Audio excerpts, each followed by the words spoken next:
Bonjour. Nous découvrons aujourd'hui votre film Y a-t-il encore mon pays ailleurs à la Cité nationale d'histoire de l'immigration dans le cadre du festival Images de la diversité et l'égalité. Un film qui met en lumière les Chibani, les travailleurs algériens à la retraite. La première question qui me vient, c'est comment vous avez fait pour entrer dans l'univers de ces Chibani? Moi, je suis arrivé dans une phase où il y avait un foyer unique. C'est-à-dire il y avait 3 bâtiments à l'origine. Ils avaient déjà démoli 2 foyers où ils vivaient de façon collective, voilà, en général à 2 ou 3 par chambre. Et dans ces foyers, ils y vivaient depuis une 50aine d'années. Et donc cette amie, Wardia Babour, elle me dit t'as pas envie de venir voir, visiter avec moi, ça pourrait te donner une idée pour faire un film. Alors moi, je lui dis j'y vais, voilà. Et elle m'emmène visiter ce foyer. Et en fait, la première image, moi, qui m'a vraiment donné envie de faire ce film, c'était j'ai croisé le regard d'un homme, mais on aurait dit comme un animal presque... Enfin, un animal sauvage, c'est peut-être un peu fort comme terme, mais en tout cas, quelqu'un qui était... Voilà, il m'a lancé un regard d'une angoisse et d'une tristesse quand je me baladais comme ça dans ce foyer. Sinon, j'avais vu personne. Déjà, le foyer était vide, elle m'a fait visiter, voilà, le foyer, la cuisine, les chambres, 2 longs couloirs, comme on voit bien décrire dans le film. Et quand j'ai croisé le regard de cet homme, je me suis dit... Voilà, j'ai envie de connaître l'univers de ces hommes. C'était à Colombes. Comment vous avez été accueilli là-bas? Justement, alors c'est la suite. Accueilli, j'ai pas été accueilli, il n'y a pas eu de banderole, il n'y a rien eu du tout. D'ailleurs, la première version du scénario s'appelait Seul dans la cuisine, parce que j'ai passé à peu près, je pense 6 mois, peut-être 1 an, à peu près seul. Alors c'est peut-être des personnes très âgées, parce que vraiment là je me suis ciblé, parce qu'il n'y a pas que des personnes âgées dans ce foyer. Dans le film, j'ai vraiment sélectionné un casting, j'oserais dire, naturel. Et en fait, ces hommes se sont présentés à moi, mais petit à petit, comme ça. Et à chaque fois, j'arrivais, à un moment, j'ai dit, bon, allez, je me pose avec la caméra. J'étais au milieu de la cuisine, c'est le seul endroit collectif, les pauvres. Alors, j'essayais de ne pas les déranger à l'heure du déjeuner en me disant, je ne veux quand même pas non plus jouer le gros salaud.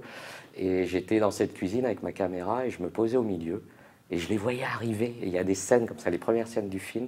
C'était la même chose que ce que j'avais vu le premier jour du repérage. C'était ce regard comme ça de ces hommes qui tout d'un coup me regardaient. Je pense qu'ils étaient assez contents de voir un gars qui était assez régulier, qui venait les voir. Alors quand j'avais pas la caméra, ils me disaient des grands coucous, enfin n'exagérons pas, mais enfin des coucous. Et quand j'avais la caméra, c'est sûr que les pauvres, ils arrivaient, je voyais la porte, c'était genre un aller-retour. Et moi, j'avais pris la volonté de rester comme dans un huis clos et de rester à l'intérieur du foyer. Je les attendais le midi. Je n'osais pas trop les déranger parce que, comme je disais au début, ils se sauvaient un peu et ils ne voulaient pas manger. Du coup, alors les pauvres, ils étaient obligés de même pas manger ou ils attendaient que je m'en aille pour revenir se faire à manger. Et ça a mis du temps comme ça, et ça a mis du temps. Et il y a eu une première rencontre avec Monsieur Bouzbia, en fait, et à un moment, il y a eu un déclic, j'oserais dire, je ne sais pas comment c'est passé, parce qu'ils se sont dit, c'est pas possible, quoi. Et lui, il me disait, mais pourquoi tu vas pas à la plage? Pourquoi tu restes ici? Il faisait très chaud cet été-là, là, c'était il y a 3 ans, et il faisait très chaud. Il me dit, mais qu'est-ce que tu fais là? Qu'est-ce que tu t'intéresses à nous? Pourquoi tu vas pas à la plage? Puis moi, naïvement, je dis, oui, mais moi, je viens vous aider, je suis là pour ça, et tout. Bon, après, j'ai bien compris que je ne suis pas sûr que le film puisse vraiment les aider. Enfin, j'espère, on verra.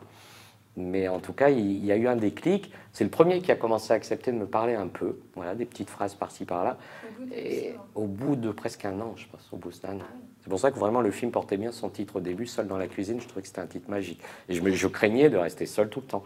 Et de me dire, j'aurais que des hommes qui fuient. Voilà, qui fuient, qui ne voulaient pas du tout, ils ne comprenaient pas ce que je faisais là. Et donc justement, sur votre titre, pourquoi y a-t-il encore mon pays ailleurs? Ben ça, après, c'est venu bien après, presque vers la fin du film. C'est en fait le ressentiment que j'ai eu, et j'espère qu'on sent dans le film, c'est qu'ils n'ont plus de pays du tout. La France, c'est pas leur pays, l'Algérie, c'est plus leur pays. Et en fait, la vraie question, c'est y a-t-il encore mon pays ailleurs? Mais quel pays? Et c'est un pays abstrait, c'est un pays futur. Et en fait, la grave question que je me posais aussi, et que certains m'ont dit aussi, c'est que de toute façon, ils savent qu'ils repartiront un jour les pieds devant, quoi. C'est tout, ils attendent la fin, ils attendent la mort. Et là, quelque part, on leur a perturbé cette espèce de petit quotidien qui s'était construit comme ça pendant 40-50 ans, la même vie régulière. Avant, souvent, j'ai appris qu'ils travaillaient quand même beaucoup, essentiellement dans le bâtiment. Ils ont fait toute leur vie là-dedans. Voilà, avec malheureusement des retraites très minimes. Vous leur avez montré? Et non, mais j'aimerais aller leur montrer, je sais pas. Là, moi, mais j'ai eu beaucoup de mal, hein, parce qu'en fait, moi, je suis resté tellement longtemps là-bas que je savais pas quand allait s'arrêter le film.